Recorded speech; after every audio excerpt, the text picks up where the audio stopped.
You are going to flip when you find out what my son's big announcement was at my retirement party. My retirement party was supposed to be simple. 37 years at Henderson Associates, finally done. My colleagues rented out Romano's, the Italian place downtown. Nothing fancy, just good food and people I'd worked with for decades. My son Ethan insisted on coming. He'd been distant lately, missed Sunday dinners, dodged my calls, always had some excuse. But he promised he'd be there for my retirement, said he had something important to share. I figured he'd finally gotten serious with that girlfriend he'd mentioned. Maybe an engagement announcement, that would be nice, I thought. End my career on a high note, start the next chapter knowing my son was settled and happy. The party started at 6. By 7, everyone was there except Ethan. I kept checking my phone. My daughter Morgan noticed. He'll show Dad, he promised. Ethan arrived at 7:30 looking nervous, sweating despite the air conditioning. He had a manila folder under his arm, which seemed odd for a party. Sorry, I'm late. He kissed my cheek, shook hands with my boss, grabbed a beer. Then he asked the bartender for the microphone.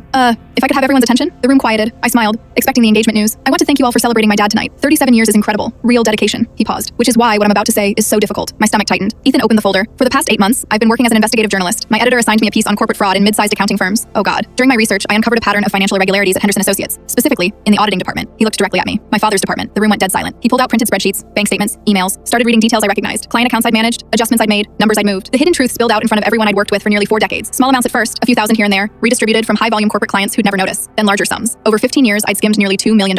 I hadn't done it for greed. My wife had been sick, terminal cancer, and insurance barely covered half. Experimental treatments cost a fortune. I'd told myself it was temporary, that I'd pay it back. But after she died, I just kept going. The money became a habit, a way to fund Morgan's medical school, Ethan's journalism degree, the house, everything. Ethan's voice cracked as he read the final document. My father, Richard Brennan, has been embezzling from Henderson Associates for 15 years. The total estimated amount is $1.9 million. My boss, Gerald, stood up, face purple. Is this true? I couldn't speak, couldn't lie anymore. I just nodded. The crisis hit instantly. Gerald called the police. My colleagues, people I'd had lunch with, people whose kids I'd watched grow up, stared at me like I was a stranger. Morgan started crying. Someone escorted me outside. Ethan followed. I'm sorry, I couldn't bury this. It's my job. It's your father. You're a criminal. His hands shook. Do you know what this does to me? Publishing a story that sends my own dad to prison? Then why did you? Because it's the truth, and I'm a journalist, and someone at that firm deserves to know where their money went. He wiped his eyes. I gave you 8 months. I told you last Christmas I knew. I begged you to turn yourself in, make it right. You said you would. You lied. The turning point came 6 weeks later. Sitting in a holding cell waiting for arraignment, my lawyer explained the plea deal. Full restitution, 8 years minimum, cooperation with federal investigators. 8 years. I'll be 73 when I get out. Or you go to trial and risk 20. I took the deal. Prison was exactly as terrible as expected, but something unexpected happened. Ethan visited. Every month, like clockwork. He'd bring books, photos of Morgan's kids, stories about his work. He'd won a journalism award for the Henderson piece. I'm proud of you, I told him during year 3, for doing the right thing. It destroyed our family. No, I did that. You just refused to be complicit. Morgan came around eventually. Brought the grandkids once they were old enough to understand. We'd sit in the visiting room talking about normal things, school, sports, life. I got out after 6 years for good behavior. Ethan picked me up. We drove in silence for 20 minutes before he pulled into a diner. I got you a job, he said. Friend of mine runs a nonprofit. They hire ex-convicts, help with re-entry, bookkeeping. Ironic, I know, but it's honest work. Why would you help me? Because you're still my dad. You did something terrible. You paid for it. Now you get to try again. We ordered coffee. Bad coffee. The kind that tastes like hope anyway. I wrote something, Ethan said, sliding pages across the table. About forgiveness. About what it means to hold someone accountable and still love them. My editor wants to publish it, but I need your permission. I read it, cried through most of it. It's beautiful. Publish it. The comeback wasn't glamorous. I lived in a studio apartment, worked 40 hours a week for modest pay, attended mandatory therapy. But Morgan's kids called me grandpa. Ethan introduced me to his fiance. I was invited to Thanksgiving. At Ethan's wedding 2 years later, he asked me to stand with him. Not give him away. He didn't need that. Just stand beside him. You sure? I asked. After everything? You're my father. You made terrible choices. You faced consequences. Now we move forward. During his vows, he talked about integrity, about choosing truth even when it costs everything. His bride knew the whole story. Loved him anyway. Sometimes the beautiful ending isn't redemption. It's acceptance. I'll always be the man who stole $2 million, but I'm also the grandfather who shows up, the father who's learning, the man trying. Ethan gave me that chance. By destroying me, he saved me. That's love.